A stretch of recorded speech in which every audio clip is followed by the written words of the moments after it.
108 विद्यासागर जी महामुनि राज्य की। सूर्य पुंज पूज्य पाद अवेक्षण ज्ञान उपयोगी मुनिवर श्री 108 प्रमाण सागर जी महाराज की। मनोज्ञ मुनि संघ की। गुणायतन परिवार आप सभी का हार्दिक अभिनंदन करता है। आज हम सभी लोग सम्मेद शिखर की इस तलहटी में गुणायतन तीर्थ के इस परिसर में मुनिवर श्री 108 प्रमाण सागर जी महाराज श्री की सन्निधि में यहाँ पर बैठे हुए हैं। ये जीवन का हम सबका वो प्रसंग जो बड़े पुण्य संयोग से हम सबको मिला हुआ है, और ऐसा अद्भुत पुण्य संयोग कि एक और तो हम सभी लोग मुनिवर श्री 108 प्रमाण सागर जी महाराज श्री के सत्संग दर्शन का सौभाग्य प्राप्त कर पा रहे हैं, और दूसरी ओर निर्मित होते हुए गुणायतन के जिनालय को अपने नेत्रों से, अपनी आंखों से देख पा रहे हैं। क्योंकि आने वाले समय में जब ये 6 महीने साल भर में बनकर के पूरी तरह से तैयार हो जाएगा, तब आने वाले लोग कहेंगे जिन्होंने गुणायतन के निर्माण को भी देखा वो आंखें भी धन्य हुई हैं, और जिन लोगों ने अपनी चंचला लक्ष्मी का सदुपयोग करके गुणायतन के निर्माण में अपनी संपदा को लगाया है, उन्होंने अपने जीवन को धन्य किया है। आज मनीषा जी हमारे बीच कोलंबस यूएसए से आई हुई हैं। जब ये गुणायतन तीर्थ के इस परिसर को देख रही थी और देखते देखते उन्होंने एक बात कही कि अविश्वसनीय। वहां पहुंच करके मैंने पूछा कि अविश्वसनीय जैसा इसमें क्या दिखाई दे रहा है गुणायतन में? बोले मैंने कोलंबस यूएसए में रह करके कभी कल्पना भी नहीं की थी कि भारतवर्ष में स्वर्ग जैसी कल्पना को साकार करता हुआ कोई जिनालय मुझे देखने को मिलेगा। पाषाण पर उत्कीर्ण वो नक्काशी जो सहसा ही हम सारे लोग को आकर्षित कर लिया करती है। इस जिनालय को चारों ओर से किसी भी कोने से आप देख लेना, जिस भी नक्काशी को देखोगे, जिनालय के जिस छोर को भी देखोगी, आपकी आंखें थम नहीं पाएंगी, बस यही कहेंगी कि ऐसा अद्भुत जिनालय हम सारे लोगों ने अपनी आंखों से शायद ही कभी देखा होगा। ऐसे जिनालय के निर्माण के लिए आचार्य भगवंत विद्यासागर जी महामुनिराज का आशीर्वाद मिला। मुनिवर श्री 108 प्रमाण सागर जी महाराज श्री की प्रेरणा मिली, तब कहीं जाकर के इस विश्व की मानव समाज के लिए यह अद्भुत उपलब्धि आप सबको प्राप्त होने जा रही है। इस जिनालय के निर्माण में जिन लोगों ने भी अपना अर्थ दान दिया, सबसे पहले तो हम सारे लोग शब्दों के माध्यम से उनका अभिनंदन करते हैं। और आज की तिथि में भी जो लोग गुणायतन से जुड़ने जा रहे हैं, उन्हें तो अभी हम मंच पर आमंत्रित करके उन्हें भी सम्मानित करेंगे। गुणायतन तो हम सबको दिखाई दे रहा है, लेकिन गुणायतन के साथ एक और बड़ी उपलब्धि जो मुझे लगता है इस पूरे विश्व में जैन समाज के भीतर कहीं और दिखाई भी नहीं देखी, और आज तक की तिथि तक मुझे लगता है कि वो उपलब्धि हम सब लोगों के बीच कहीं भी नहीं है। एक अनुभव केंद्र हम सभी के बीच उद्घाटित होने जा रहा है। आधुनिक तकनीक से बना हुआ 4D पर एक ऐसा अनुभव केंद्र जिसमें जैन शास्त्रों में वर्णित 14 गुण स्थानों की व्याख्या को ऐसे व्याख्यायित किया जाएगा कि हम सारे लोग जब देखेंगे तो उस पूरी की पूरी 120 मिनट की उस पूरी फिल्म को और उस डॉक्यूमेंट्री को देखने के बाद, और साथ ही साथ 4D एनिमेशन के माध्यम से हमें जो कुछ वहां पर दिखाई देगा, उन क्षणों में आप सभी को यह लगेगा कि आप उस परिसर में बैठ करके अपने आसपास अपने साथ ही सब कुछ घटित होता हुआ देख रहे हैं। आप ये सारी चीजें वहां पर देखेंगे कि भगवान का मोक्ष गमन कैसे हुआ, भगवान का समोसरण लगा तो कैसा लगा। इस अद्भुत कल्पना को आप सारे लोग अपने मन में एक बार सोच करके देखना कि कुछ पलों के लिए आपके मन में ऐसा भाव आ जाए उस पूरे के पूरे दृश्य को देखते हुए, जैसे आप स्वयं उस समोसरण में बैठे हुए सब कुछ देख रहे हैं। ये 14 गुण स्थानों की व्याख्या को व्याख्यायित करता हुआ अनुभव केंद्र भी आने वाले समय में हम सभी के बीच उद्घाटित होने जा रहा है। ऐसे अद्भुत अनुपमेय और इतने बेजोड़ अनुभव केंद्र के लिए एक बार जोरदार तालियां आप सभी की बजनी चाहिए। और जिनके मानस में यह चिंतन आया कि विश्व मानव समाज को यह उपलब्धि भी मिलना चाहिए, ऐसे मुनिवर श्री 108 प्रमाण सागर जी महाराज जी के चरणों में दोनों हाथ जोड़ करके हम सभी लोग एक साथ नमोस्तु निवेदित करेंगे। और महाराज श्री, हम सारे लोग आपके आशीष के आकांक्षी हैं। आज पूरा भारतवर्ष यहाँ पर दिखाई दे रहा है और भारत के बाहर से भी लोग आए हुए हैं। सभी के अंदर आशीष की आकांक्षा है कि आपका शुभाशीष हम सभी लोगों को मिले। दोनों हाथ ऊपर उठा करके सभी लोग पूज्य मुनिषी के चरणों में एक साथ नमोस्तु निवेदित करेंगे। नमोस्तु महाराज श्री। और अब उस क्रम को हम सभी लोग प्रारंभ करें। वर्तमान सभा के वो भामाशाह है जिन्होंने सिर्फ अपने परिवार के लिए धन संपत्ति नहीं जोड़ी, बल्कि अगर धन संपत्ति जोड़ी तो उसका सदुपयोग गुणायतन के निर्माण के लिए भी किया, अपनी चंचला लक्ष्मी का सदुपयोग किया। ऐसे व्यक्तित्व का अभिनंदन हम सभी लोग करेंगे। मैं एक आग्रह करूंगा, जिन नामों का मैं वाचन कर रहा हूं, अभी सभी लोग अपने स्थान पर खड़े होकर के पूज्य मुनि श्री को नमोस्तु निवेदित करेंगे अपने स्थान से ही, और पूज्य मुनि श्री का शुभाशीष प्राप्त करेंगे। आज गुणायतन से जिन्होंने निर्माण निधि से जुड़ने का संकल्प लिया है, श्रीमती बिमला जैन, माधुरी जैन, आदिश, आयुष मोदी, अपने स्थान पर खड़े होकर पूज्य मुनि श्री को नमोस्तु निवेदित करें। इसी क्रम में श्रीमती मालती जैन, धर्मपत्नी श्री अखिलेश जैन, अमन जैन, खुरई, आप भी अपने स्थान पर खड़े होकर के नमोस्तु निवेदित करें। इसी श्रृंखला में श्रीमती मीना जैन, पत्नी स्वर्गीय सुरेश चंद जैन, निशांत, प्रियंका जैन, अनमोल अक्ष जैन, मुगावली, आपने भी ये सौभाग्य प्राप्त किया है निर्माण निधि से जुड़ने का।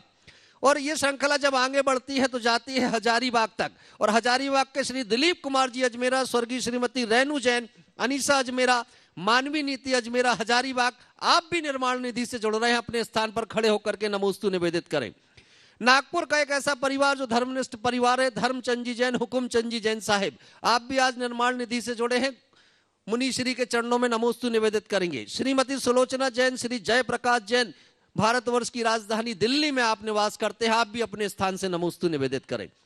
स्वर्गीय भवरीलाल जी जैन, स्वर्गीय महिपाल जैन की स्मृति में श्रीमती ममता देवी जैन, श्री सौरभ जैन, प्रियल जैन, श्रीमती सुरभि जैन, विजयनगर, आसाम वालों ने भी आज निर्माण निधि से जुड़ने का मन मनाया है, वे भी अपने स्थान पर खड़े होकर के नमोस्तु निवेदित करें। अभिषेक जैन, प्रिया जैन, प्रक्षाल जैन, उदयपुर और प्रवासी हैदराबाद, आपका भी भाव हुआ है निर्माण निधि से जुड़ने का, अपने स्थान पर खड़े हो और नमोस्तु निवेदित करें। स्वर्गीय सूरजमल जी जैन, सूरजमल जी वैद्य, स्वर्गीय कमलाबाई वैद्य, श्री सुशील कुमार जी जैन वैद्य, श्रीमती कांता जैन वैद्य, अक्षय नीलम जैन वैद्य, इंदौर का ये परिवार है, आप भी निर्माण निधि से जुड़ने जा रहे हैं। अब जब निर्माण निधि की सूची को मैंने पढ़ा, तब जाकर के मुझे लगा कि अगर पूरे भारतवर्ष की एकता कहीं देखना है तो गुणायतन में देख लो, जहां नाम आता है नागपुर से भी, जहां नाम आता है दिल्ली से भी, जहां नाम आता है हजारीबाग से भी, जहां नाम आता है आसाम से भी, जहां नाम आता है हैदराबाद से भी। तो सभी के सम्मान में एक साथ तालियां बजा दें। और स्वर्ण दान का संकल्प जिन लोगों ने लिया, उन नामों की सूची भी हमारे पास है। श्री निर्मल कुमार जी, प्रेमलता जी छावड़ा, सूरत प्रवासी, सीकर राजस्थान वालों ने गुणायतन के लिए स्वर्ण दान का संकल्प लिया है। तालियां आपकी बजती रहे सभी के सम्मान में। श्रीमती बिमला देवी जैन, चोपरण, हजारीबाग, आपने भी स्वर्ण दान का संकल्प लिया है। जितने भी दानदाता हमारे हैं, सभी के सम्मान में तालियां बजा करके आप सभी लोग अभिनंदन करें। और अब उन्हें निमंत्रित करूंगा मंच पे जो निर्माण मित्र बनने जा रहे हैं। श्री रमेश चंद जी जैन, श्रीमती रवि जैन, मनोज श्वेता जैन, प्रमोद रीना जैन, नमित जी, वीर तीर्थ तिथि जैन, अशोकनगर से हमारे बीच आए हुए हैं और आज इस गुणायतन से निर्माण मित्र के रूप में जुड़ रहे हैं। आपको मैं निमंत्रित कर रहा हूं, कृपया आ जाएं और आकर के इस सम्मान को स्वीकार करेंगे। और इन्हें सम्मानित करने के लिए आमंत्रित करूंगा गुणायतन तीर्थ के न्यासी ट्रस्टी श्री कपूर जी साहेब, कोटा राजस्थान से हमारे बीच है, और नीरज जी साहिब दिल्ली से हमारे बीच उपस्थित हैं। कृपया आ जाएं और आकर के सम्मानित करें आज के निर्माण मित्र श्री रमेश चंद जी, श्रीमती रवि जैन, मनोज श्वेता जैन, प्रमोद रीना जैन, नमित वीर तीर्थ तिथि जैन।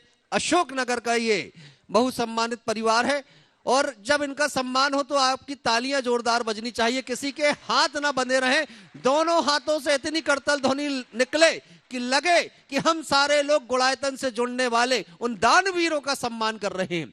देखिए, दो हाथ हमें मिले हुए शायद इसलिए मिले हैं, कभी कोई जिनालय निर्माण के लिए राशि प्रदान करे, अपने भाव बनाए। हम कुछ कर पाए या ना कर पाए, लेकिन ऐसे दानवीरों की सराहना में जोरदार तालियां तो जरूर बजा सकते हैं। जोरदार तालियों से इन सभी का अभिनंदन करें। और अब ऐसे परिवार को आवाज देने जा रहा हूं जो परिवार उद्योग जगत की जानी मानी हस्ती है। अगर इंदौर जाकर के हम सारे लोग देखें तो उस परिवार का नाम इतने सम्मान से लिया जाता है क्योंकि उद्योग जगत में एक हस्ती बनने के बाद जैन समाज और जैन धर्म के लिए सदैव समर्पित रहने वाला ये परिवार है। और इनके अवदानों की चर्चा भी जब हम करते हैं तो एक लंबी सूची हम सबके सामने आ जाती है। चूंकि समय कम है वो सूची तो मैं नहीं बताऊंगा, लेकिन इतना जरूर कहूंगा कि दिगंबर संतों के चातुर्मास के प्रथम कलशों को भी स्थापित करने का सौभाग्य इस परिवार ने प्राप्त किया है। ऐसा यह परिवार है और आज गुड़ायतन के शिरोमणि संरक्षक के रूप में ये हम सभी के बीच जुड़ने जा रहे हैं।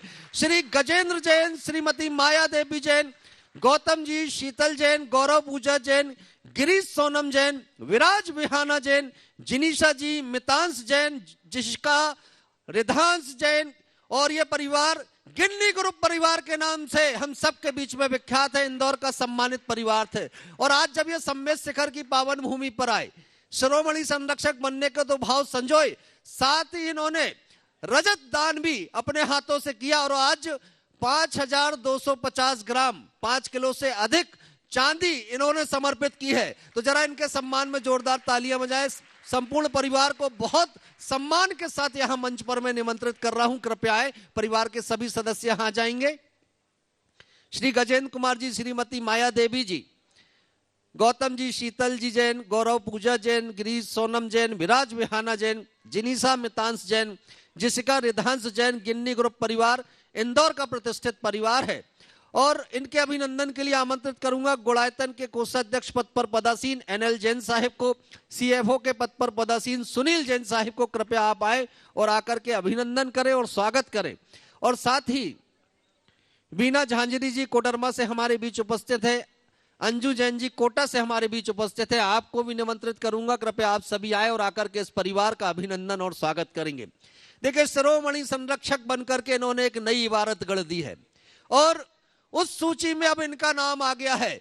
जब कभी गुड़ायतन तीर्थ के भामाशाह परिवारों की चर्चा हम सभी लोग करेंगे तो प्रथम पंक्ति में जिन नामों की चर्चा हम सभी लोग करते हैं उसी पंक्ति में कहीं ना कहीं ये नाम हम सबको स्वर्णाक्षरों से लिखा हुआ दिखाई देगा। ऐसा ये सम्मानित परिवार है गिन्नी ग्रुप परिवार। श्री गजेंद्र जी, श्रीमती माया देवी जी का परिवार, उनका अभिनंदन और स्वागत हम सभी लोग करने जा रहे हैं। देखिए, अब तालियां ऐसी बजे कि लगे कि कोई महोत्सव जैसा हो रहा है। अब इनके सम्मान की तालियां किसी उत्सव से बढ़कर के महोत्सव में परिवर्तित हो जानी चाहिए। एक बार दोनों हाथ ऊपर उठा करके जोरदार तालियों का अभिनंदन इस पूरे परिसर में गूंजना चाहिए। गिन्नी ग्रुप परिवार का जब तक स्वागत हो, जब तक अभिनंदन हो, तब तक ये तालियां लगातार आपकी बजती रहे। देखिए, मैंने पहले भी कहा था, परमात्मा ने हाथ आज के दिन के लिए दिए थे कि जब कभी कोई शिरोमणि संरक्षक बन करके गुड़ायतन परिवार में सम्मिलित हो, तब उस परिवार के अभिनंदन में हमें तालियां बजाने के लिए हाथ मिले हुए हैं। तो इन हाथों का सदुपयोग करें और हाथों के श्रम से तालियों का अभिनंदन सभी लोग। देखिए, आपके मिनट 2 मिनट का ये श्रम भी ना आपको छठे भाग का पुण्य दिला देता है। दान तो इन्होंने किया, भावनाएं तो इनने संजोई, लेकिन आप तालियां बजा करके भी, अनुमोदना करके भी छठे भाग का पुण्य कमा सकते हैं। लेकिन ऐसी बजाओ कि लगे तालियां बज रही हैं। दोनों हाथ ऊपर उठा करके जोरदार तालियां बजाए और हृदय से तालियां बजाए। लगे जरा जोरदार तालियां इस परिसर में गिन्नी ग्रुप परिवार इंदौर के लिए बज रही हैं। आज के हमारे शिरोमणि संरक्षक के लिए तालियां बज रही हैं। और यह अभिनंदन होता हुआ तिलक बंधन करके हम सभी लोग अभिनंदन कर रहे हैं। पगड़ी के माध्यम से अभिनंदन कर रहे हैं, दुपट्टे के माध्यम से अभिनंदन कर रहे हैं और टीवी चैनलों के माध्यम से देखने वाले देश विदेश के लाखों दर्शक भी आज इस परिवार के पुण्य की प्रशंसा कर रहे हैं कि इस परिवार ने अपनी इस चंचला लक्ष्मी का सदुपयोग करते हुए शिरोमणि संरक्षक के पद को स्वीकार किया है। ये वैसे तो जब हम दान वीरता की चर्चा करते हैं तो गिन्नी ग्रुप परिवार की अनेक उपलब्धियां हैं, लेकिन उन उपलब्धियों में आज एक और बड़ी उपलब्धि हम सबको जुड़ती हुई दिखाई दे रही है। और गजेंद्र जी, श्रीमती माया देवी जी का अभिनंदन हम सभी लोगों ने किया है। संपूर्ण परिवार का यह अभिनंदन यहां पर हो रहा है। इस बीच यह परिवार एक वार्षिक कैलेंडर लेकर प्रकाशित करा करके हम सबके बीच लेकर के आया। इस परिवार का भाव ये कि हम सारे लोग जैन तिथियों से कैसे परिचित हो सके, कैसे हमें पता चले कि हमारे तीर्थंकर भगवानों के कल्याणक किन किन तिथियों में पड़ते हैं, हमारे अष्टान्निका कब पड़ते हैं, हमारे 16 कारण कब पड़ते हैं, हम सारी तिथियां तो देख लेते हैं लेकिन इन तिथियों से अनजान रहा करते हैं। तो इस कैलेंडर में वो सारी बातें भी समाहित करके इन्होंने प्रकाशित करने का ये काम कराया है। आज इस कैलेंडर का भी हम सभी लोग विमोचन करेंगे। मैं गजेंद्र जी साहिब से श्रीमती माया देवी जी से, हाँ देखिए ब्रह्मचारिणी सुनीता दीदी जी हमारे बीच उपस्थित हो गई हैं। बहुत आग्रह सहित मैं ब्रह्मचारिणी सुनीता दीदी जी को आमंत्रित करूंगा, वे आए और आकर के गुणायतन की एक प्रतिकृति गजेंद्र जी साहेब और संपूर्ण परिवार के हाथों में समर्पित करें। देखिए गुणायतन की प्रतिकृति समर्पित होती हुई करतल ध्वनि आप सबकी बजती हुई और अभिनंदन आप सभी के हाथों से होता हुआ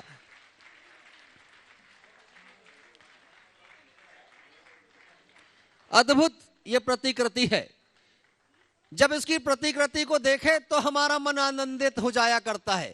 जब प्रतिकृति को देखने में इतना आनंद आ रहा है तो गुणायतन को जब हम समीप से जाकर के देखते होंगे तब कितने हम आनंदित हो जाया करते होंगे, ये कल्पना तो आप सारे लोग स्वयं कर सकते हैं। मैं एक आग्रह सभी लोगों से करूंगा कि गुणायतन तक आप सभी लोग चल करके आए हैं, अब उस गुणायतन के जिनालय को अंदर जाकर के एक बार सारे लोग जरूर देखना और देखना कि कैसे पाषाण पर नक्काशी करके अद्वितीय शिल्पांकन करते हुए इस जिनालय को निर्मित किया जा रहा है। जब ये जिनालय हम सबके बीच पंचकल्याणक के पश्चात दर्शन के लिए होगा तो एक बार गुणायतन आकर के भगवान जिनेंद्र के दर्शन अवश्य करेगा। ये हम सब के भाव बनेंगे कि अगर सम्मेद शिखर जाए तो गुणायतन के दर्शन किए बिना हम सारे लोग लौट करके ना आए। ऐसा अद्भुत और अकल्पनीय ये गुणायतन बन रहा है और हम सबके बीच ये कैलेंडर अब विमोचित होता हुआ, जिस कैलेंडर की चर्चा आप सभी से मैंने की थी, और जब कैलेंडर का विमोचन हो तो ये कैलेंडर तो हर घर के लिए उपयोगी है और जिन्हें लगता हो उनके घर के लिए उपयोगी है तो वो सारे लोग तालियां जरूर बजा देना।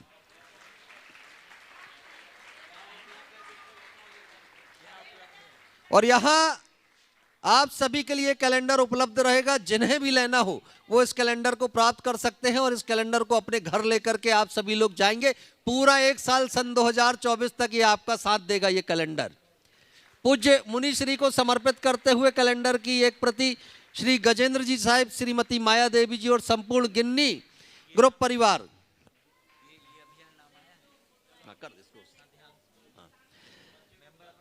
अब उस छोटे से बालक का अभिनंदन हम सभी लोग करें जिसने सम्मेद शिखर के उस पर्वत की वंदना। देखिए और जिनालय के लिए अगर आप सभी लोग इस कैलेंडर को लेकर के जाएंगे तो ये निःशुल्क आप सभी को प्राप्त हो जाएगा। आप सामान्य रूप से भी अगर आप अपने घरों के लिए भी लेकर के जाएंगे तो गिन्नी ग्रुप परिवार कह रहा है कि आप सबके लिए निःशुल्क व्यवस्था उन्होंने दी है, आप सभी लोग इसे प्राप्त कर लेंगे। एक नन्हा सा बालक जिसके छोटे छोटे कदमों ने आज सम्मेद शिखर में पहाड़ की वंदना की, पर्वतराज की वंदना की और प्रत्येक टॉक पर जाकर के पूरी भक्ति के साथ जिस बालक ने भगवान जिनेंद्र की स्तुति की, आराधना की, उस बालक का अभिनंदन हम सभी लोग करने जा रहे हैं। मैं निवेदन करूंगा ब्रह्मचारिणी सुनीता दीदी जी हमारे बीच उपस्थित हैं, वे आ जाएं और आकर के इस बालक का अभिनंदन करें और स्वागत करें। देखिए इसकी उम्र को देखना और इसके अंदर के जज्बे को देखना, इस बालक के अंदर के उस हौसले को देखना कि, और देखिए नाम भी कैसा कि जब उसके नाम का वाचन करें तो हमें सदलगा की भी याद आ जाती है। इस बालक का नाम है पीलू जैन। जरा देखिए वो बालक कह रहा है कि आज सम्मेद शिखर की वंदना हम सभी लोगों ने की है, तो हम इस अवसर पर, छोटा सा बालक कहता है अपने पिताजी से कि पिताजी आज हमें गुणायतन के लिए कुछ राशि भी समर्पित करनी है। तो ये बालक के भावों को पिताजी ने पूरा किया और 11,000 रुपए की राशि गुणायतन के लिए समर्पित की है। आशीष जी, सुरेश जी, ममता जी, तनिका जी, पीलू जी, तेंदुखेड़ा दमोह का ये परिवार है। यह अभिनंदन और स्वागत इस बालक के उन भावों का किया जिन भावों से इस बालक ने इस पर्वतराज की वंदना की है, इस पर्वतराज की वंदना की है। अब इस क्रम को हम सभी लोग यहां विराम देते हुए शंका समाधान के सत्र का शुभारंभ करने जा रहे हैं। पूज्य मुनिवर श्री 108 प्रमाण सागर जी महाराज श्री के चरणों में नमोस्तु निवेदित करते हुए आग्रह करेंगे कि इस सत्र को शुभारंभ करने का शुभाशीष हमें प्रदान करें। नमोस्तु महाराज श्री। स्वागत ही स्वागत। और प्रथम जिज्ञासा के लिए श्री राजेंद्र कुमार जी, श्रीमती माया देवी जैन, गिन्नी ग्रुप परिवार को मैं आमंत्रित कर रहा हूं। कृपया आप अपना प्रश्न, अपनी शंका पूज्य मुनि श्री के समक्ष रखेंगे और उसके बाद तैयार रहेंगे। सुनीता उमेश जी मुड़ोत महाराष्ट्र से हमारे बीच आए हुए हैं।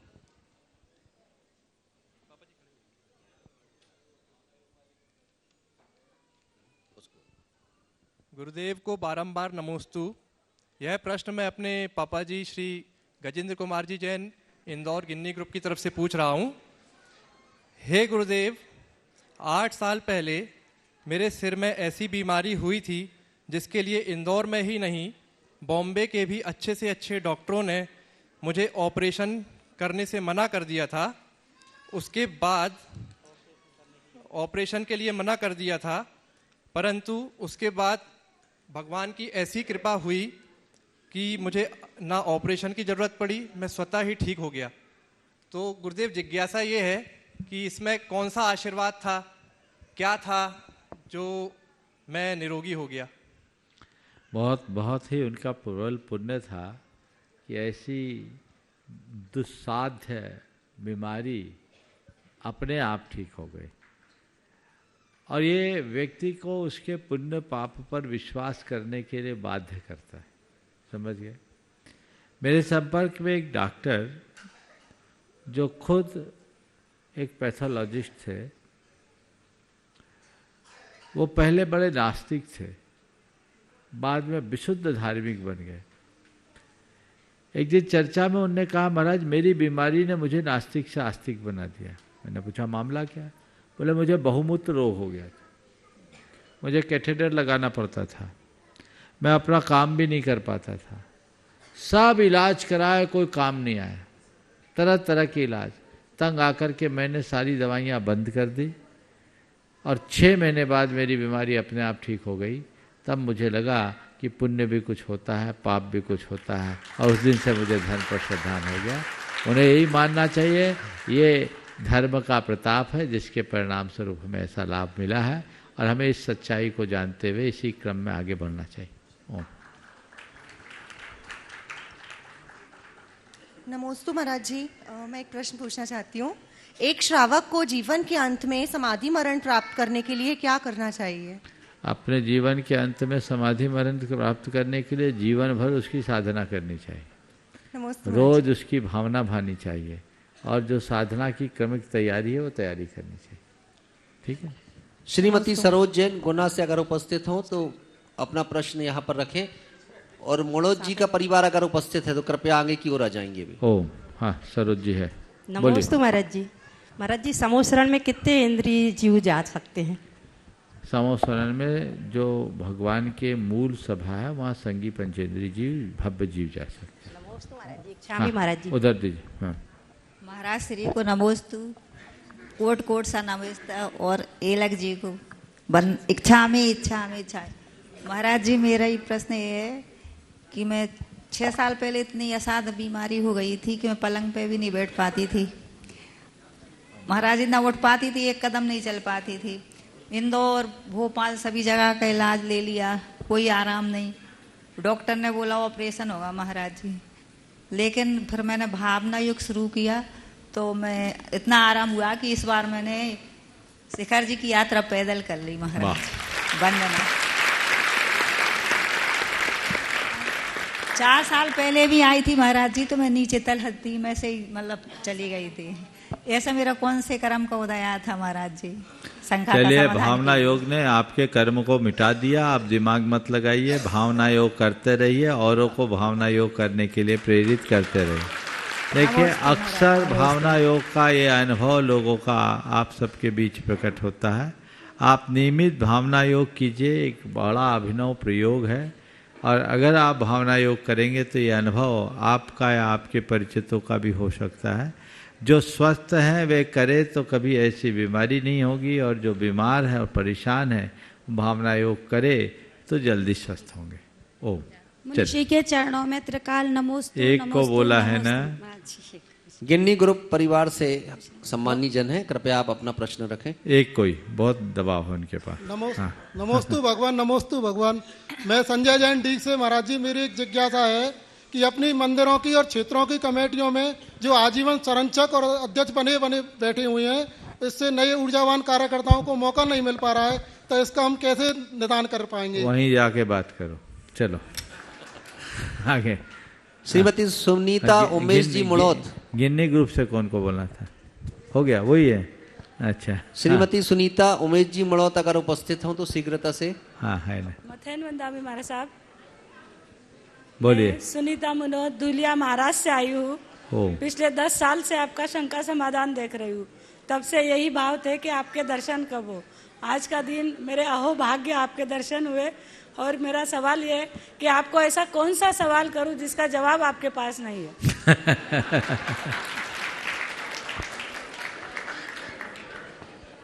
आपने एक ऐसा सवाल किया है जिसका जवाब भी मुझे देना पड़ेगा।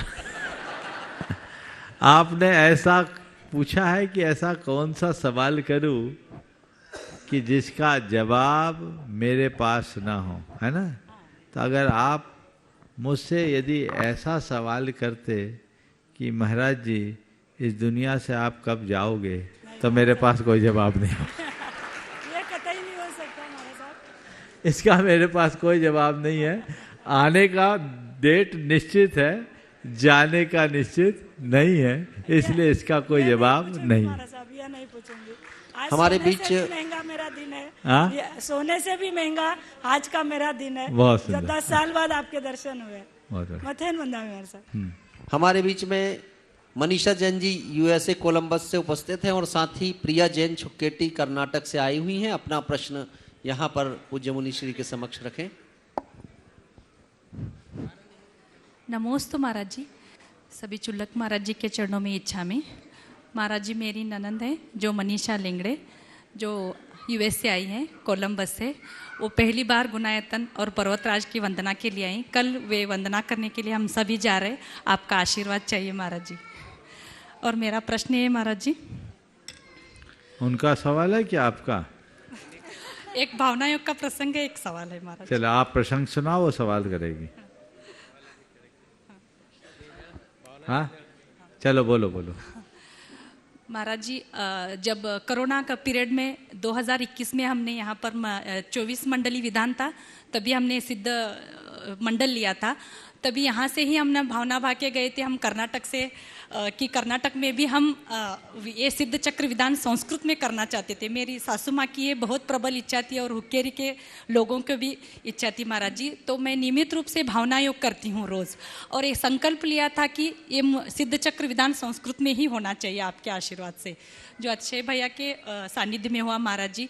तो 15 साल तक हमारे मंदिर में कोई भी अनुष्ठान नहीं हुआ था, कोई भी विधान नहीं हुआ था। मंदिर में भी कम गिने चुने लोग ही आते हैं, लेकिन आपके आशीर्वाद और भावना योग और संकल्प के सिद्धि से हमने ये विधान पर्व अष्टानिक में किया। इतना सानिध्य संपन्न हुआ महाराज जी, बहुत अच्छा लगा। और दान भी आया, प्रतिदिन लोग अभिषेक के लिए आने लगे, मंदिर आने लगे, सब कुछ बहुत अच्छे से चल रहा है महाराज जी। यही भावना योग का प्रभाव है और संकल्प का प्रभाव है, ये मैं यहाँ इस मंच पे कहना चाहती हूँ महाराज जी। आप अपना प्रश्न भी करें, आप अपना प्रश्न करें महाराज। जो हिंदी थोड़ा, हाँ उनको दीजिए ना, वो बोलेंगे। पढ़ा लिखा आदमी अनपढ़ औरत के साथ जीवन गुजार सकते हैं, लेकिन 90% पढ़ी लिखी औरत अनपढ़ आदमी के साथ नहीं रह सकती। ये बात कहाँ? अभी आजकल ये बहुत प्रचलित में है महाराज जी, इस शंका का समाधान करें। बड़ा विचित्र सवाल है। पढ़ा लिखा आदमी अनपढ़ औरत के साथ रह लेती है, लेकिन पढ़ी लिखी महिला को अनपढ़ आदमी के साथ रहना कठिन होता है। ये आज की कहानी नहीं, पुरातन काल में भी ऐसा हुआ। लेकिन अगर कोई स्त्री पढ़ी लिखी है तो अपने अनपढ़ नहीं गंवार पति को भी विद्वान बनाने की काबिलियत रखती है। कालिदास और तुलसीदास का दो जीवंत उदाहरण हम सबके सामने है। तो यदि कोई स्त्री पढ़ी लिखी होने के साथ समझदार हो तब ये काम हो सकता है, क्योंकि पति पति है, भले वो अनपढ़ हो, लेकिन अनपढ़ भी हो तो उसे गढ़ने का गुरुतर दायित्व उसकी पत्नी पर है। कालिदास तो पूरे बजे मूर्ख थे, जिस डाल पे बैठे उसे ही काट रहे थे। ऐसे अनपढ़ तो आज कोई नहीं मिलेंगे। लेकिन ये कब होगा? जब पढ़ी लिखी होने के साथ समझदार भी हो। आजकल लोग पढ़े लिखे कम, पढ़े लिखे ज़्यादा, समझदार कम है। एक बहन जी बाजार में सब्जी लेने के लिए गई और सब्जी में पहले टमाटर तुलवाया 250 ग्राम, उसके बाद कद्दू तुलवाया 2 किलो कद्दू, और टमाटर थैले में लेने के बाद कद्दू बोली इसी में डाल दो। वो सब्जी बेचने वाला हिचकिचाया, बोला डालो तो जी, मैं पढ़ी लिखी हूँ, MBA हूँ। बोले इसीलिए ऐसा बोल रहे। तो ये जो चीजें हैं बदलनी चाहिए। जब तक समझदारी अंदर से नहीं आएगी तब तक कोई नहीं टिक सकता, चाहे वो पढ़ा लिखा हो या अनपढ़, चाहे स्त्री हो या पुरुष। नमोस्तु महाराज। इसके बाद आमंत्रित करूंगा अभिनेश जैन अहमदाबाद वालों को। हाँ, दो पीछे, जब तक पास वाले को बोल दो। नीरज जी हमारे बीच दिल्ली से उपस्थित हैं, न्यासी हैं गुड़ायतन के। उनसे मैं आग्रह करूंगा कृपया जब तक आप अपना प्रश्न पूज्य मुनीश्री के समक्ष रखें, माइक पीछे अभिनेश जी तक पहुंचा देंगे। और महाराज श्री को तिकत्तों के पाठ से मेरी बार बार वंदना। महाराज श्री, कल नया साल था, मैंने सोचा महाराज श्री को हार दूंगा, लेकिन कल विधि नहीं मिल पाई और आहार नहीं हो पाया। आज मैं सुबह ही मंदिर गया महाराज साहब, और भावना भाई की महाराज श्री का आहार हो जाए आज, और हो गया, विधि मिल गई। महाराज श्री, प्रश्न ये है मेरा कि मैं जैसे समाज में शास्त्र पढ़ता हूँ, उसमें एक मल्लीनाथ भगवान तीर्थंकर का कथन आता है। उसमें पिछले भाव में वो 6 मित्र और मल्लीनाथ भगवान 7 मित्र थे। 7 ने दीक्षा ली और कपट करने के कारण, जैसे 6 मित्र 1 दिन की तपस्या करते थे तो मल्लीनाथ भगवान 2 दिन की तपस्या करते थे, उनसे ज़्यादा। और लेकिन मैं ये जानना चाह रहा हूँ कि अगले भाव में वो स्त्री पर्याय में हुए तीर्थंकर रूप में। तो महाराज साहब, मतलब जो है, पहली बात तो कि कपट करने के कारण तीर्थंकर बंध कैसे होता है। दूसरी बात, स्त्री पर्याय में मोक्ष नहीं हो सकता, और क्योंकि स्त्री कपड़ों में होती है तो दिगंबर बने बगैर मोक्ष नहीं हो सकता। तो कैसे संभव हमारा साथ? देखो ऐसा है, आपने जो कथन किया है जी महाराज साहब, ये श्वेतांबर परंपरा का कथन। अच्छा महाराज साहब, दिगंबर परंपरा में मल्लीनाथ के चरित्र में ऐसा नहीं आता। जी महाराज साहब, मल्लीनाथ स्त्री नहीं थी।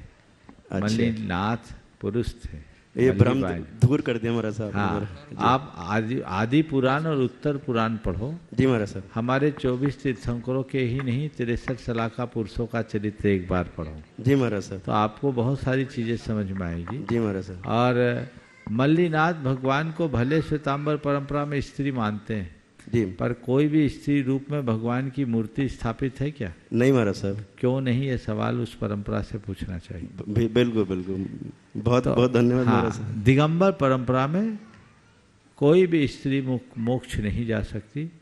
स्त्री का तीर्थंकर होना तो सवाल ही नहीं। जी महाराज साहब, बहुत बहुत धन्यवाद महाराज साहब। इसके बाद निमंत्रित हैं अभिनेश जैन अहमदाबाद से। आप भी गुड़ायतन से जुड़े हुए हैं। हे गुरु महाराज, मेरे और मेरे परिवार से कोट कोट नमोस्तु। सभी शुल्लक एलक महाराज को मेरा इच्छामी। हे गुरुदेव, मार्केट में आज MCX और शेयर मार्केट बहुत ज़्यादा प्रचलित है और हर व्यक्ति उसमें काम करने की कोशिश भी करता है। तो उसमें जब भी किसी बात करते हैं तो उनका कहना होता है कि सट्टा है, और सट्टे का अगर हम हिंदी में भाषा करें तो जुआ हो जाता है, तो फिर उसमें जुआ का दोष लगता है। और कई लोगों का कहना ऐसा है कि इसको अगर हम एनालिसिस करके या उसमें ऊपर नीचे भाव, मतलब अपनी समझदारी से अगर बिजनेस के तौर पर उसको काम करें तो हमें करना चाहिए या नहीं करना चाहिए? देखो, शेयर बाजार के संदर्भ में मैंने जितना जाना और समझा है, उसके हिसाब से मैं कहूँगा यह एक व्यवसाय भी है और यह एक सट्टा भी है। यदि व्यक्ति व्यवसाय के हिसाब से करे तो व्यवसाय है, पर फ्यूचर फाटका का कार्यक्रम करे तो ये सट्टा है। तो जो भी शेयर बाजार का काम करते हैं उनको एक प्रकार के इन्वेस्टमेंट के पर्पस से काम करना चाहिए। इन्वेस्टमेंट में आपने लिया, रख के छोड़ दिया, सरप्लस पैसा इन्वेस्ट किया, किसी कंपनी में आपने अपनी प्रतिभागिता रख ली, उसके प्रतिभागी बन गए और जो उसका लाभांश हुआ वो आपके लिए उपयोग में आता रहा। उसके जो भी एप्रिसिएशंस है अथवा डिविडेंड है वो आपके लाभ का होगा। डिलीवरी वेस्ट व्यापार अगर किया जाए तो अच्छा है, लेकिन इसमें कुछ सावधानियां अपेक्षित है, जैसे कि उस कंपनी का प्रोडक्ट हिंसा नहीं होना चाहिए, हिंसक नहीं होनी चाहिए, कंपनी साफ सुथरी होनी चाहिए। जिसके व्यवसाय में हिंसा है, यदि उसमें आप निवेश करते हैं तो आप हिंसा के भागीदार होंगे। इसमें जो फ्यूचर फाटका आदि करते हैं वो स्पष्टतया जुआ है, वो सट्टा है, जिससे व्यक्ति को हमेशा सशंकित रहना पड़ता है। शेयर बाजार के व्यापार में व्यक्ति को हमेशा डर और लालच बना रहता है, जो रात की नींद आराम करता है। मैं अक्सर इसकी समीक्षा एक वाक्य में करता हूँ, जिस व्यापार में माल खरीदने के बाद दाम घटे और बेच देने के बाद बढ़े, उसका नाम शेयर बाजार। खरीदने के बाद दाम घट जाए और बेच देने के बाद दाम बढ़ जाए, यानी खरीदने में भी रुलाए और बेचने में भी रुलाए, वो शेयर बाजार। तो ये सब चीज़ें सावधानी से रखनी चाहिए। कमोडिटी का जो व्यापार है वो तो विशुद्धतया इसी तरीके से चलता है। तो इसमें अगर व्यक्ति अपनी लिमिटेशंस रख कर के काम करता है तो उसका निषेध करना उचित नहीं है। एक समय में मैं भी इसे बड़े खुले तौर पर इसका निषेध किया करता था, लेकिन जब मैंने समझा तो मुझे लगा कि ये ट्रेड है और इसे एक ट्रेड को इस सीमा में अगर किया जाए ट्रेडिंग के लेवल पर, जैसा बहुत सारे लोग करते हैं, खासकर इन्वेस्टर्स, जितने भी शेयर बाजार के क्षेत्र में आगे बढ़ने वाले लोग हैं वो इन्वेस्टर ही रहे हैं। ट्रेडिंग करने में बहुत ज़्यादा लाभ लोगों को नहीं दिखता। तो बहुत सारी अपेक्षित सावधानियां रख कर के काम करना चाहिए और ये उनको ही हाथ लगाना चाहिए जिनके पास पर्याप्त हो। और अब पूज्य मुनि श्री के दोनों ओर हम जब देखते हैं तो क्षुल्लक संघ हम सभी को विराजमान दिखाई देता है, और जब क्षुल्लक संघ के प्रश्न होते हैं तो उस संघ का समाधान का सत्र एक विशेष सत्र बन जाया करता है। तो आज मैं आग्रह करूंगा क्षुल्लक जी से कि आज आपके प्रश्न होंगे और पूज्य मुनि श्री के समाधान होंगे। आग्रह आपसे, आप कृपया अपने प्रश्न पूज्य मुनि श्री के समक्ष रखें। मुनि श्री के चरणों में बारंबार नमोस्तु। प्रश्नों के लिए सीधे चलते हैं मंचासीन मुनि संघ के चरणों में, और सर्वप्रथम निवेदन है पूज्य क्षुल्लक श्री समादर सागर जी महाराज से कि अपने प्रश्न के माध्यम से हम सभी को लाभान्वित करें। महाराज जी के चरणों में नमोस्तु नमोस्तु नमोस्तु। महाराज, जन्म सबका होता है और साथ में मरण भी होता है। तो जन्म, किसी का जन्म हो तो दुख में हो तो वो सुख को किस प्रकार से जाने, किसी का मरण हो तो वो दुख को सुख में किस प्रकार से समझे। इस बात को महाराज जी, जिससे कि जीवन हरा भरा बना रहे। और देखिए, नमोस्तु महाराज अच्छा जी। सवाल किया। आज महाराज का भौतिक जन्मदिन भी है। आज आपके 50 वसंत पूरे हुए। आपने कहा जन्म के सुख में दुख का अनुभव उन्हें होता है जो जन्म के कष्टों को याद रखते हैं और जन्म को केवल माँ के पेट से बाहर निकलने तक सीमित न मानकर इस संसार को ही अपना जन्म मानते हैं और संसारिक कष्टों के हेतु का मूल इस जन्म को मानते हैं। जन्म दुख दिखता है और मरण को यदि अपने देह परिवर्तन की एक क्रिया के रूप में स्वीकार करते हैं तो मरण भी एक महोत्सव बन जाता है। तो ये दोनों चीजें इस दृष्टि से देखी जा सकती हैं। निवेदन है पूज्य क्षुल्लक श्री चिद्दूप सागर जी महाराज से कि हमारी ज्ञान वृद्धि हेतु अपना प्रश्न प्रेषित करें। पूज्य मुनिवर के चरणों कोटि कोटि नमोस्तु। महाराज जी, जैसे कोई जैनेतर है, उसे तत्व का ज्ञान नहीं है, 7 तत्व का ज्ञान नहीं है, लेकिन वो कहता है कि संसार में दुख है, ये निश्चित है, और दुख से मुक्ति का मार्ग आप कहते हैं, तो दुख से मुक्ति का मार्ग जैन धर्म के अनुसार उसे किस तरह से बताया जाए? देखिए, जो भी जीव है अगर सच्चे अर्थों में चतुर्गति के दुखों से मुक्त होना चाहता है तो हम उन्हें उनके दुख का जो मूलभूत कारण है, मोह और अज्ञान, उससे परिचित कराएं। उन्हें जीवन की वास्तविकता का बोध और भान कराएं। जब उनके मोह और अज्ञान का निवारण होगा तभी वो दुख से मुक्ति का रास्ता अंगीकार कर पाएंगे और जीवन का पथ प्रशस्त करेंगे। सतही बातें बताने की जगह यदि हम तत्व ज्ञान की खुराक दें तो उनके जीवन में व्यापक बदलाव घटित हो सकता है। इसके बाद प्रश्न लेकर उपस्थित हूं सुलोचना जैन जी, और फिर निमंत्रित करूंगा अनिमेश जी गोमिया से हमारे बीच हैं। सुलोचना जैन जी नहीं, चलिए अनिमेश जी हमारे बीच गोमिया से, उनसे मैं आग्रह करूंगा आप अपना प्रश्न पूज्य श्री के समक्ष रखें। महाराज श्री के चरणों में 3 बार नमोस्तु नमोस्तु नमोस्तु। छुल्लक जी के चरणों में 3 बार इच्छामि इच्छामि इच्छामि। महाराज जी, मेरा प्रश्न ये है कि हम लोगों से इन्फ्लुएंस और प्रभाव बहुत जल्दी हो जाते हैं। जैसे मैं अगर यहाँ रहता हूँ तो दिन भर मंदिर जाता हूँ, मंदिर जाने के लिए सोचना नहीं पड़ता हूँ। वही मैं पढ़ाई करने के लिए कहीं बाहर रहता हूँ तो हम मम्मी बोलते रहती कि मंदिर जा, फिर भी सोचना पड़ता है मंदिर जाऊँ कि नहीं जाऊँ। वहाँ के लोगों से मैं इतना इन्फ्लुएंस हो जाता हूँ कि मेरी पूरी जितनी भी अंदर की पॉजिटिव चीज़ें रहती है सब नेगेटिव में बदल जाती है। तो महाराज जी, उस चीज़ से कैसे बचूं कि यहाँ पे जैसे कर्म करता हूँ वहाँ पे जाकर भी वैसे ही करूँ? देखो, वातावरण और संगत का असर तो पड़ता है, लेकिन फिर भी उससे बचने के लिए हमारे पास एक रास्ता है, वह है संकल्प। अपनी प्राथमिकताएं तय करो और उसे पूर्ण करने के लिए संकल्पित हो जाओ। यदि अंतर्मन से संकल्पित हो जाओगे तो तुम्हारे लिए कहीं कोई कठिनाई नहीं होगी, तुम्हारे सर्व संकल्प पूरे होंगे और जीवन का रास्ता प्रशस्त होगा।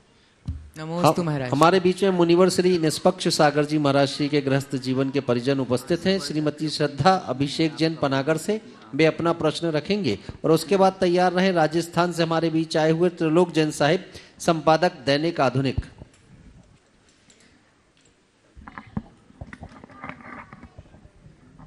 मुनिश्री के चरणों में मेरे और मेरे परिवार का 3 बार नमोस्तु। समस्त सुलग महाराज जी के चरणों में इच्छामि। महाराज श्री, मेरी जिज्ञासा ये है कि सभी माता पिता अपने बेटे में श्रवण कुमार ढूंढते हैं और माता पिता कहीं कहीं ये देखा जाता है कि माता पिता एक बेटे को से अधिक लगाव रखते हैं और दूसरे बेटे को उपेक्षित करते हैं या उससे कम लगाव रखते हैं, और कहीं कहीं ये देखा जाता है कि बेटे के मन में ये बात रहती है कि पिताजी या माताजी को एक बेटे से अधिक लगाव है और दूसरे बेटे से कम। तो ऐसे में एक बेटा श्रवण कुमार कैसे बने? देखिए, माँ बाप को चाहिए कि अपने बच्चों के प्रति अपक्षपाती बने, पक्षपाती न बने। और बच्चों को चाहिए कि माँ बाप ने हमें जो दिया है उसे देखे, जो औरों को दे रहा उसे न देखे। यदि ऐसा लगता है कि माँ बाप हमारी जगह किसी दूसरे को ज़्यादा चाह रहे हैं तो इसमें थोड़ा पॉजिटिव सोचना चाहिए और ये सोचना चाहिए कि शायद मुझे समर्थ बनाने के लिए उन्हें ज़्यादा चाह रहे हैं। हम इसमें मजबूत बनेंगे। उनको ज़्यादा चाह रहे हैं, हो सकता है वो हमसे कमज़ोर हो, उनको उस पर भरोसा न हो, मुझ पर भरोसा, ऐसा भी हो सकता है। और ये प्रायः होता है। माता पिता कमज़ोर का साथ देते हैं क्योंकि वो जानते हैं ये समर्थ है, अपना रास्ता खुद बना लेगा। तो यदि किसी परिवार में ऐसे अनेक भाई हैं और माँ बाप का किसी और के प्रति रुझान है तो मन में इस बात का खेद रखने की जगह कि माँ बाप मेरे साथ पक्षपात कर रहे हैं, इस प्रकार का हर्ष रखना चाहिए कि मेरे माँ बाप मुझे खुले आसमान में उड़ने की आजादी दे रहे हैं, मेरे पंखों को मजबूत बना रहे हैं, मैं अब अनंत आसमान में उड़ान भर सकूंगा। और ऐसा एक हुआ भी। एक पिता के 2 बेटे, माँ बाप का छोटे के प्रति अतिरिक्त रुझान, छोटे के कहने पर, उनके उकसावे पर माँ बाप ने बड़े भाई को निकाल दिया घर से, कह दिया गुस्से में कि घर से निकल जाओ। दोनों पति पत्नी ने देखा कि माँ बाप का ऐसा रुख है, तुरंत चरण स्पर्श किया और कहा आशीर्वाद दो, हम आपकी आज्ञा का अक्षर से अनुपालन करेंगे। आपने कहा है हमें घर से जाने का, तो मैं मानता हूँ इसमें भी हमारा निर्माण होगा। हम जा रहे हैं, लेकिन आपसे निवेदन है जब कभी हमारी ज़रूरत हो हमें याद जरूर करना, हम आ जाएंगे। माता पिता का आशीर्वाद लेके दोनों निकले। उस समय जेब में कुल 500 रुपये थे उसके पास। कोई क्षोभ नहीं, कोई शिकायत नहीं, कोई खेद नहीं। उसका एक ही कहना था कि मेरे माँ बाप ने मुझे पढ़ा लिखा कर इंजीनियर बना दिया, पांवों पर खड़ा करने लायक बना दिया, इससे बड़ी बात और क्या होगी। वो 3-4 दिन तक अपने एक मित्र के घर रहा। उसके मित्रों परिचितों से उनका बहुत अच्छा नाता था, बहुत अच्छी गुडविल थी, और उनके साथ मिलकर उसने एक रियल एस्टेट की कंपनी बनाई। ये घटना 2002 की है। कंपनी बनाई, इसके पास पैसा नहीं था, इसके पास अनुभव था। कंपनी बनाकर 2004 से 7 के बीच में जो रियल एस्टेट का बूम उठा, उसमें वो सैकड़ों करोड़ की कंपनी का धारी बन गया, आगे बढ़ गया। और इधर वो गया, पासा पलट गया। छोटे भाई ने माँ बाप के साथ दुर्व्यवहार किया, आज भी अपने माता पिता का निर्वाह कर रहा है। ये श्रवण करें तो क्या ऐसा सकारात्मक रुख नहीं अपनाया जा सकता? सच्चे अर्थों में देखा जाए तो जिसका मानस ऊंचा होता है उसका भाग्य सदैव ऊंचा होता है। अपनी सोच को अच्छा बना के रखिए, क्षुद्र बातों में उलझने की जगह रचनात्मक दिशा दीजिए, जीवन में बड़ी उपलब्धि हो। इसके बाद प्रश्न करेंगे त्रिलोक जैन साहिब, जो कि संपादक हैं दैनिक आधुनिक समाचार पत्र के, और फिर तैयार रहे उसके बाद सुलोचना जैन जी।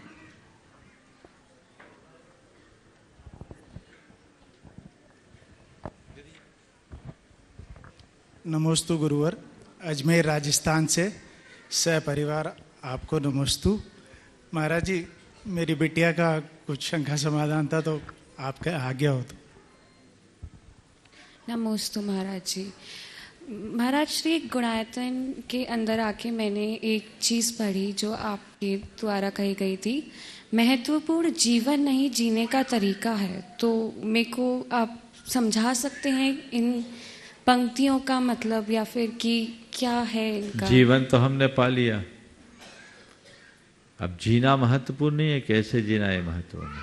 कैसे जी रहे हो, लाइफ स्टाइल क्या है, तो जीने का ढंग क्या है, improvement of your life style. हाँ, तो इम्प्रूव करो अपने लाइफ स्टाइल को, समझ गए? और लाइफ स्टाइल ऐसी बनाओ जो जीवन को बेहतर बनाए। महाराज श्री, मेरा दूसरा प्रश्न ये था कि सुख क्या होता है? लाइक कुछ लोगों के लिए मटेरियलिस्टिक प्लेजर सुख होता है, कुछ लोग स्पिरिचुअल प्लेजर्स में ज़्यादा बिलीव करते हैं, और अलग अलग चीज़ें होती हैं। तो अभी जब हमारी उम्र के जो बच्चे होते हैं, हम अभी जान नहीं पा रहे हैं कि सुख का असली मतलब क्या है।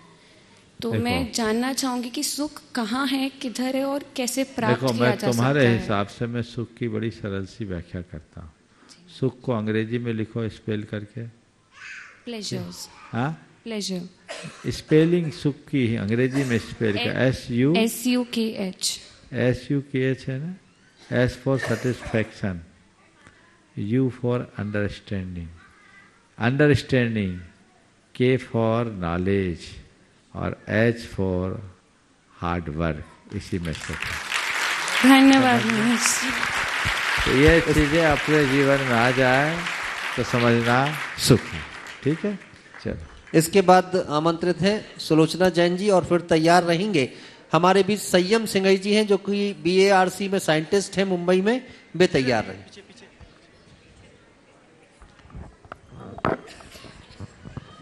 कहाँ है संयम? खड़े हो जाओ। हाँ, नमोस्तु भगवान, नमोस्तु मेरे कामा परिवार की तरफ से सभी नमोस्तु भगवान, नमोस्तु। महाराज जी, मेरा क्वेश्चन है, भगवान महावीर को 2500 वर्ष मोक्ष गए हुआ है, तब इतनी शांति थी और अब 2500 वर्ष में इतनी अशांति हो गई, तो अभी तो पंचम काल में 19,000 वर्ष है, तो क्या होगा? इसीलिए तो अशांति हुई ताकि हम भगवान महावीर को याद करते रहे। शांति हो जाए तो हम भूल जाएंगे। महाराज जी, एक क्वेश्चन और है महाराज जी। एक की अनुमति है, चलिए आगे। संयम सिंघई जी साइंटिस्ट हैं BARC में, मुंबई से आप आए हुए हैं, आप अपना प्रश्न रखेंगे और इनके बाद तैयार रहें सुभी जैन करेली। नमोस्तु महाराज जी। बोलो। नमोस्तु महाराज जी।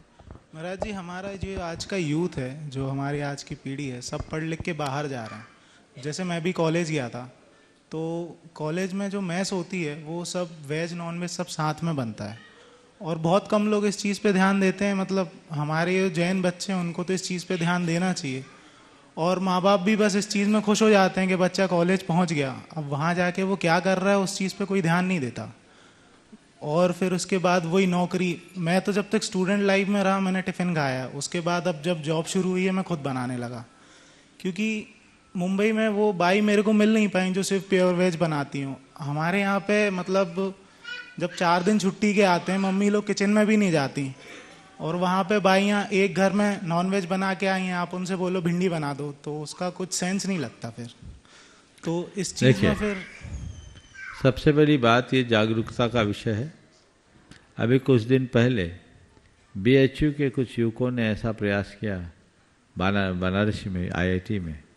आज वहाँ पूरी तरह एक वेज मैस है और बहुत अच्छे तरीके से कर रहे हैं, सात्विक, बिल्कुल जैन फूड के अनुसार। तो ये पहल अगर हर इंस्टीट्यूट में किया जाए तो आपका ये मौलिक अधिकार है। सारे जैन ही नहीं, जितने शाकाहारी लोग वो संगठित रूप से ऐसा प्रयास करें। 20-25 लोग भी अगर किसी कॉलेज यूनिवर्सिटी इंस्टीट्यूट में होते हैं तो उनके लिए प्रबंध करना उन प्रबंधकों की बाध्यता होगी, इसके लिए पहल करना चाहिए। किसी कारपोरेट में या किसी और जगह जाते हैं तो वहाँ खाने पीने के लिए वहाँ के कैंटीन में खाना आपकी ज़रूरत नहीं है, लेकिन ऐसे बहुत सारे जगह हैं जहाँ आपको ये सुविधाएं मिल सकती है। आपने बॉम्बे की बात की, बॉम्बे में बहुत सारे ऐसे हैं जहाँ भोजन के सेंटर हैं, 24 आहार के सेंटर हैं, वहाँ तो बड़ी सहूलियत है। श्वेतांबर समाज के द्वारा प्रवर्तित बहुत सारे ऐसे इंस्टीट्यूट हैं। हमारे छुल्लक जी महाराज आदर्श सागर जी भी एक बड़े कारपोरेट में काम किए, MBA रहे हैं और इन्होंने लगभग 18 साल काम किया है, पर वहाँ उन्होंने कुछ भी खाया पिया नहीं, सब कुछ दिन में मिला। तो ऐसा काम हो सकता है, तलाश करो, हताश मत हो और कोई कॉम्प्रोमाइज़ मत करो, अन्यथा अपने हाथ से बनाकर खाना सीख लो। नहीं महाराज जी, मेरा वही संज्ञा थी। बहुत मेरा ये था कि आप दूसरों के भरोसे मत रहो, मतलब अपने हाथ से बना के खाओ। हाँ, बहुत सुंदर। सुभी जैन करेली अपना प्रश्न यहाँ पर उपस्थित करें और तैयार रहें अल्पना जैन कटंगी। मेरी और मेरे परिवार की ओर से आपके चरणों में बारंबार नमोस्तु महाराज। यदि कोई बेटी अपने माँ बाप की इकलौती संतान हो तो वह अपने माता पिता के प्रति कैसे अपने कर्तव्य का पालन कर सकती है? अगर इकलौती संतान है तो इस तरीके से अपना काम करो कि ससुराल जाए तो माँ बाप के लिए लोग ये पूछ ले कि किस पुण्य से ऐसी बेटी को पाए। जब तक उनके पास रहो उनकी सेवा करो और जब ससुराल चले जाओ तो उनका गौरव बढ़ाओ, यही उनकी सबसे बड़ी उपलब्धि है। ऐसा कार्य किया जा सकता है। इस प्रकार आज के सत्र है समय से। चलिए एक को बुलाओ।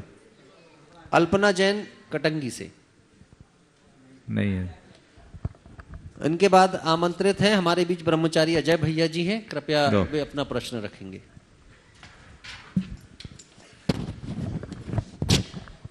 महाराज श्री के चरणों में त्रिबार नमोस्तु नमोस्तु नमोस्तु। समस्त क्षुल्लकगण जी के चरणों में क्षामी क्षामी क्षामी। महाराज जी कुछ व्रती हैं प्रतिमाधारी, प्रश्न पूछते हैं हमसे कि भैया जी हमें ऐसी जगह जाना है जहाँ पर दिगंबर जैन मंदिर नहीं है, तो वहाँ पर श्वेतांबर संप्रदाय के मंदिर होते, तो वहाँ जाना योग्य है क्या?